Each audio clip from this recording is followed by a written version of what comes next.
असंतुष्टि होती है जब हमारे पति हमारे पास काम भाव लेकर आते हैं।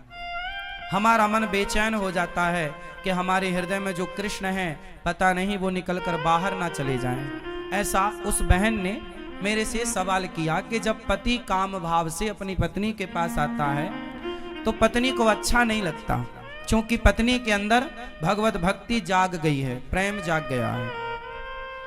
ये सवाल आप में से बहुत लोगों का भी हो सकता है, बहुत पुरुषों का भी हो सकता है, बहुत स्त्रियों का भी हो सकता है, पर चूंकि सवाल बड़ा अटपटा है तो लोगों को पूछने में भी संकोच होता है, इसलिए हम आपको इसका समाधान देते हैं। मैंने उनको ये बात समझाई, बता दिया उनको, शायद यहाँ बैठी हो तो वो चूंकि ऐसे प्रश्न सवाल माइक में तो वो कर नहीं सकती थी, पर सवाल तो सवाल है, तो हमने उत्तर सोचा कि चलो इस बहाने आपको उत्तर दे दें। प्रश्न समझ में आ गया? अब उत्तर सुनो। हमने उनसे बोला कि आपके पति, आप तो भक्ति में रम गई हो, बहुत अच्छी हो आप, कि आपके हृदय में कृष्ण विराज गए हैं, भक्ति विराज गई है, आपका दिन रात भगवत चिंतन में ही मन लग रहा, बहुत अच्छी बात है। लेकिन जो आपके पति हैं अभी उनका मन विषयों में है, और यदि आपने भी इनकार कर दिया कि आप हमारे पास मत आओ तो आपके पति फिर पराई स्त्री के गामी हो जाएंगे, वो दूसरी स्त्रियों के पास जाने स्टार्ट कर देंगे, वैश्याओं का गमन करने लग जाएंगे, वैश्यागामी हो सकता है इसलिए तुम्हारा पति। इसलिए तुम्हारे अंदर तो कोई वासना है नहीं, लेकिन पति के अंदर यदि है तो पति पत्नी के पास ही तो जाएगा। यदि तुमने भी उसे हटा दिया अपने पास से तो वो वैश्यागामी, उसका चरित्र बिगड़ जाएगा। इसलिए तुम्हारा धर्म है। मीराबाई के साथ भी यही था, बिल्कुल सेम। मीरा का विवाह बचपन में कृष्ण से हो गया था, मान लिया था उन्होंने पति कि मेरे तो पति गिरधर गोपाल हैं, लेकिन फिर भी उनके माँ बाप ने जबरदस्ती उनका विवाह भोजराज से कर दिया, जो राणा के बेटे हैं। तो भोजराज राणा के साथ उनका विवाह हुआ। जब उनकी पहली रात आई मिलन की, मीराबाई को बिठाया गया एक कमरे में, सिर्फ दीपक का प्रकाश था, और जो कि रिवाज है घूंघट डाल के मीराबाई को बिठाया गया। तभी रात्रि को, पहली रात्रि पहला मिलन जब भोजराज आए तो मीरा ने अपना दुपट्टा, अपना मुंह खोलते हुए भोजराज से कहा कि ये दुनिया कहती है कि आप मेरे पति हैं, कि ये दुनिया कहती है कि आप मेरे पति हैं, पर मेरी अंतरात्मा तो कहती है कि मेरे पति केवल कृष्ण हैं। लेकिन मेरे मन पर, मेरे प्राणों पर तो कृष्ण का अधिकार है, लेकिन आप व्यवहार जगत में मेरे पति बने हैं। सारी दुनिया तो यही मानती है कि आप मेरे पति हैं, कृष्ण मेरे पति हैं, ये तो केवल मैं जानती हूं। मेरे मन की बातें या मैं जानूं या वो जाने, आप तो नहीं जान पाओगे।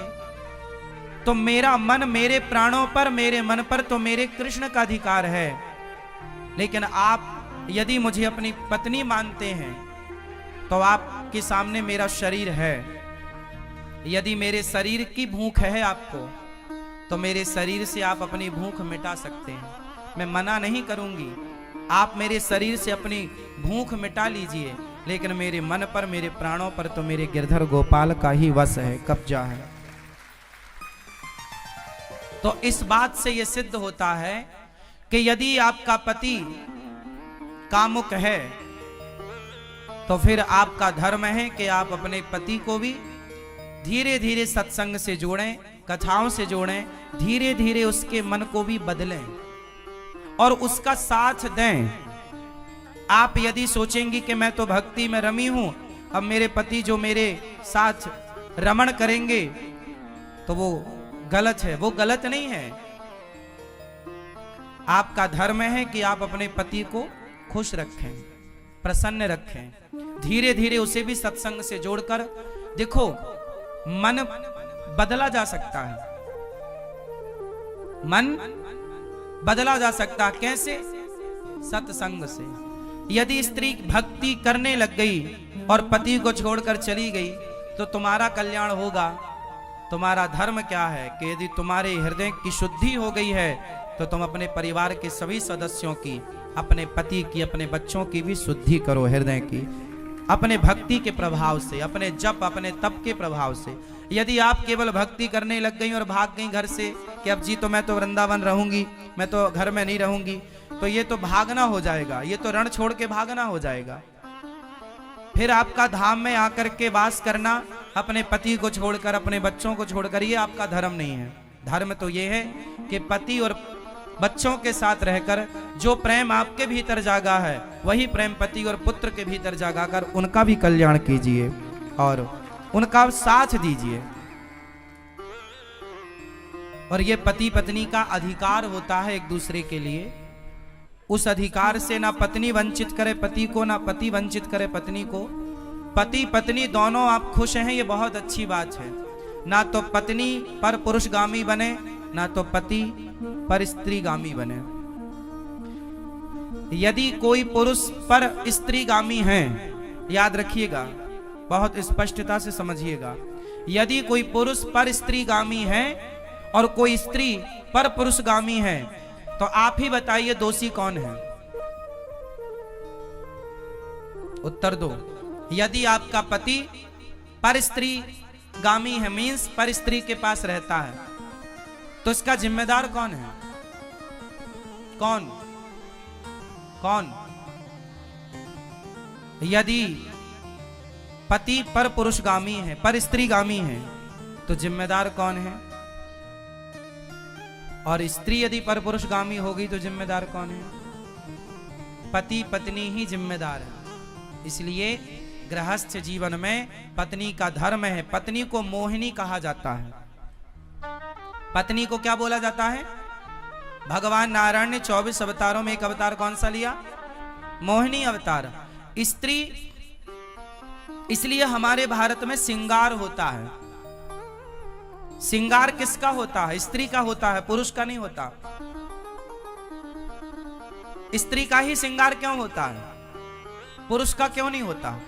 16 श्रृंगार स्त्री का है तो 8 संस्कार पुरुष को भी होते कि भाई तू भी कुछ लिपस्टिक लगा, तू भी कुछ तो कर। सारा श्रृंगार का स्त्रियों के पास है पूरा कार्य। पायल भी वही पहने, चूड़ी भी वही पहने, मंगलसूत्र भी वही पहने, बिछिया भी वही पहने, बिंदिया भी वही पहने, मांग भी वही भरे, काजल भी वही लगाएं। पुरुष के पास श्रृंगार नहीं है कुछ भी। हाँ या ना? बताओ स्त्रियों को श्रृंगार क्यों दिया गया?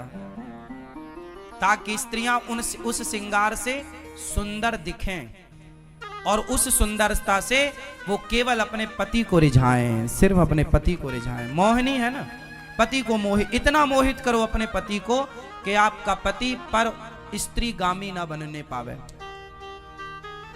यदि तुम्हारा पति पर स्त्री गामी बन गया तो तुमने ठीक से श्रृंगार नहीं किया।